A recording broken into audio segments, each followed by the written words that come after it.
Hello folks, how are you doing today? I hope everything's going well. We are out doing our evening chores and we're feeding our chickens. And in feeding our chickens, here behind me, the neighbors doing some of their work. And I just wanted to express the contrast and differences in their methodology and our methodology. We move our chickens each and every day. That allows us to put a layer of manure down on the ground. Chicken manure is high in nitrogen and really helps the grass green up and grow quick and strong.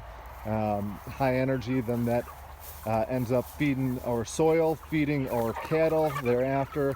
The nutrients in that is in the chicken feed then gets through the full system and back into the cows. It's how we keep our nutrients up in the animals as well.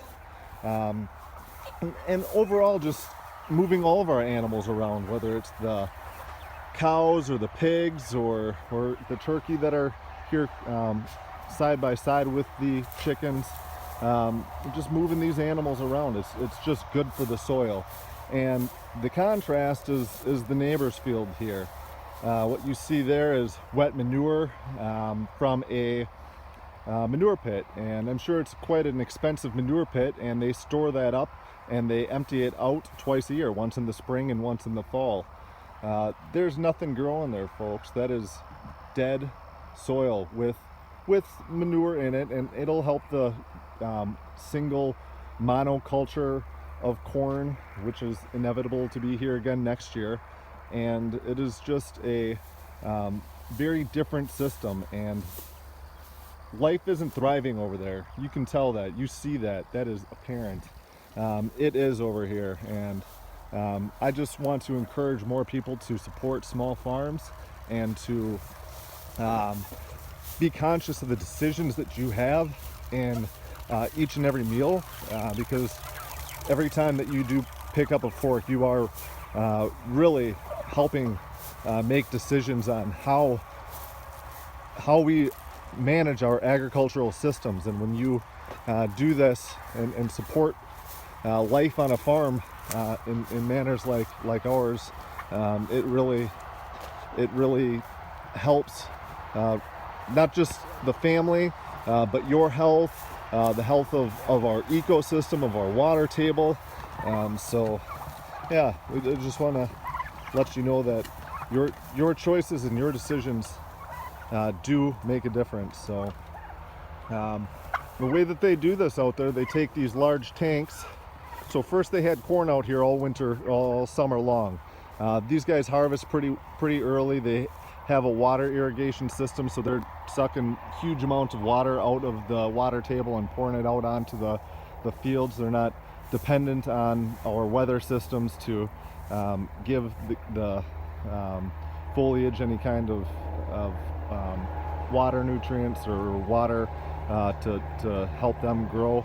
Our system, we did have a little bit of a lull in the summer here. It was a couple of weeks ago that it started to rain regularly again, but we had to take our cows off of pasture and put them onto hay for about 3 weeks, and in doing that really let our pastures start to regenerate and will allow us to manage our cattle out on grass longer into hopefully to near the end of December. So what they're doing is they're moving large trucks out of that lagoon. They come and pour out of the, let's see if I can focus in here.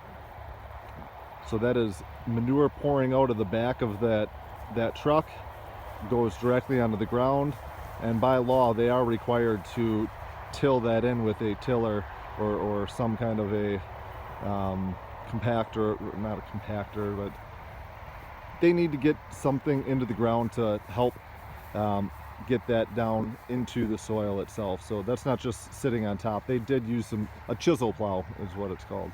So they chisel plowed it down into the soil then thereafter, which is, I mean, they're doing it by law, by code, and there's nothing wrong with what they're doing, aside from the fact that it's not ecologically friendly. So all of this field is about 100 acres, and net in the entire US, there's more topsoil lost in weight than crops that are grown out of that topsoil. So every time that you tear down that topsoil and you till it and you turn it over, the finest sediments and pieces of that, the silts are exposed and are easily floating away upon the next rainfall. That's a big problem. So we want to keep that on our farm, and that's what we're doing over here. So yeah, I guess I could go on and on telling you more about this, but it's really just the basics that I really fully understand, and don't want to lead you to believe that I'm some super scientist. It's just pretty basic monoculture with outlife, and a polyculture with lots of thriving diversity and animal life. So have a great day. Thanks for tuning in, and we appreciate all of your support as always.